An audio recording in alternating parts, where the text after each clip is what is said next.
Hello दोस्तों, मैं वामिक वर्मा की आप सबका स्वागत करता हूं बीइंग आईएएस में। बीइंग आईएएस के बारे में मैं कुछ जानकारी देना चाहता हूं कि बीइंग आईएएस आप सबके लिए डेली बेसिस पे भी करंट अफेयर्स और मंथली बेसिस पे भी करंट अफेयर्स निकालता है। साथ में कुछ आपके राइटअप मटेरियल्स भी मिलेंगे जो कि पीडीएफ फॉर्म में हमारे एप्लीकेशन में मिल जाएंगे, बीइंग आईएएस के एप्लीकेशन में, जो कि प्ले स्टोर में अवेलेबल है। बीइंग आईएएस एक इंपॉर्टेंट रोल प्ले करेगा आपके नॉलेज को बढ़ाने में और आपके एग्जाम्स को क्वालिफाई कराने में। तो बने रहे हमारे साथ और हमारे हर एक एपिसोड को देखें। धीरे धीरे हम आपके पास बहुत ही अच्छी अच्छी जानकारी वाले एपिसोड भी लेके आएंगे। उसी के साथ आज का जो हमारा एपिसोड है वो है हीराकुद डैम के बारे में। दोस्तों, मैप ऑफ द डे हमारे बीइंग आईएएस में हमेशा और डेली बेसिस पे आता है, मंडे टू सैटरडे। संडे हम लोग छोड़ते हैं ताकि रिवीजन हो सके। एक मैप इंडिया का और एक मैप वर्ल्ड का बार आता है। तो बिहार पब्लिक सर्विस कमीशन के हिसाब से हमने इस एपिसोड को बनाया है और इस एपिसोड के हिसाब से हीराकुद डैम एक बहुत ही इंपॉर्टेंट डैम है। सिर्फ इंडिया के लिए नहीं बल्कि पूरे विश्व में ये बहुत इंपॉर्टेंट डैम माना जाता है।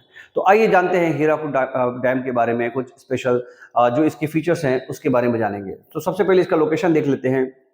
हीराकुद का जो लोकेशन है वो हमारे उड़ीसा राज्य के पास महानदी पर स्थित है।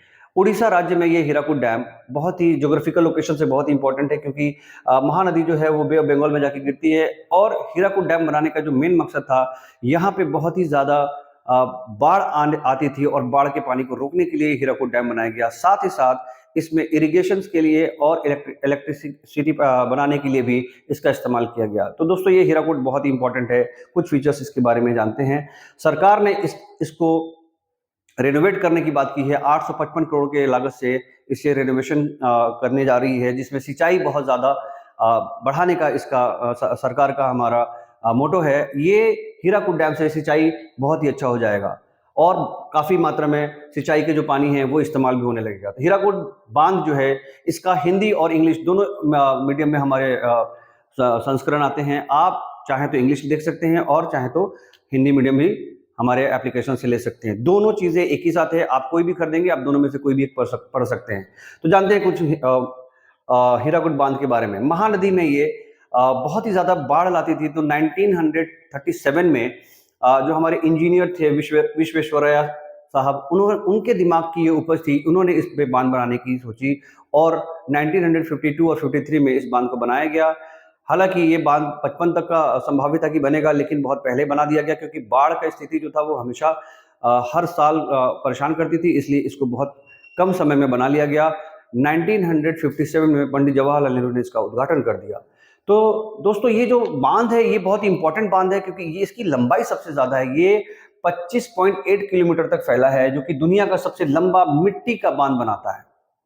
मिट्टी के बांध से शुरू किया गया था इसको, तो मिट्टी का बांध बनाता है। हीराकुद जो जलाशय है, जिसको हीराकुद में जो हमारा एक मैनमेड जो तालाब है वो भी बहुत ही बड़े, जिसको कृत्रिम भी बोलते हैं और आर्टिफिशियल झील भी बोलते हैं। ये हीराकुद झील सबसे बड़ा एशिया में माना जाता है, इसलिए भी बहुत इंपॉर्टेंट है। और दूसरा, और इसके साथ जो आइलैंड है वो भी बहुत इंपॉर्टेंट है, क्योंकि बहुत सारे मवेशियों को यहाँ पे पालन पोषण की जाती है। तो मवेशी भी बहुत इंपॉर्टेंट है। कैटल आइलैंड उसको बोला भी जाता है, क्योंकि वहां पे पानी बहुत अच्छी मात्रा में रहता है और वहां पे जो इरिगेशन होती है तो वहां पे घास वगैरह बहुत अच्छी मात्रा में मिलती है। तो आइलैंड में जो है हमारे पास, इनके पास जो मवेशी होते हैं, जो हमारे कैटल्स होते हैं, उनके लिए भरपूर मात्रा में भोजन मिलता है। इसलिए हीराकुद डैम में जो जलाशय है, जो आइलैंड है, ये बहुत इंपॉर्टेंट पार्ट रोल प्ले करता है हमारे इंडिया के लिए भी और विश्व के लिए भी। दोस्तों, ये इससे एग्जामिनेशन में क्वेश्चंस भी आ सकते हैं और जानकारी होना चाहिए कि दुनिया का सबसे लंबा ये मिट्टी का डैम बनाया जाता है। इसी के साथ हम फिर आएंगे आपके साथ और बहुत सारे और नॉलेज को शेयर करेंगे। क्वेश्चन डेली करंट अफेयर्स पे भी बात करेंगे हम लोग, कुछ क्वेश्चंस भी सॉल्व करेंगे, जीएस का भी और करंट अफेयर्स के क्वेश्चन के। दिन पर दिन हम लोग इसको महत्वाकांक्षी तरीके से इस पूरे सिस्टम को डेवलप करेंगे। और जो हमारा बीपीएससी के लिए एक बहुत ही इंपॉर्टेंट अभी फेज चल रहा है, क्रैश कोर्स 70 के लिए, बीपीएससी 70 के लिए जो क्रैश कोर्स चल रहा है उसको आप ज्वाइन करें और उसका बेनिफिट उठाएं। धन्यवाद।